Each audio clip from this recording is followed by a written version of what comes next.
Aurel Hermansyah akui tak mudah jadi ibu muda dengan 2 anak. Istri Atta Halilintar, Aurel Hermansyah, mengaku tak mudah menjadi ibu muda. Kini, putri sulung Anang Hermansyah, yang sudah miliki 2 anak itu mengenang jasa Krisdayanti. Diketahui, Aurel Hermansyah masih tergolong muda ketika ia menikah dengan Atta Halilintar. Pasca menikah, keduanya juga tak menunggu lama untuk mendapatkan karunia dengan kehadiran buah hati. Aminah Hana Nur Atta lahir pada tanggal 22 Februari tahun 2022 lalu diikuti Azura Humaira Nur Atta yang lahir pada tanggal 11 November tahun 2023. Jadi orang tua di usia muda, Aurel rupanya mendapat pelajaran berharga.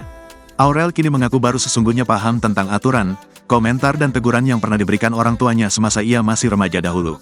Karena kan dulu mikirnya kalau ngelihat orang tua mikirnya kenapa sih harus cerewet, kenapa harus bawel, kenapa kita harus diatur, kata Aurel Hermansyah. Gimana sih, anak muda nggak suka diatur, nggak suka dikomentari, nah sekarang tuh pas hamil jadi ngerasa seorang ibu itu sebesar ini pengorbanannya, imbuh Aurel.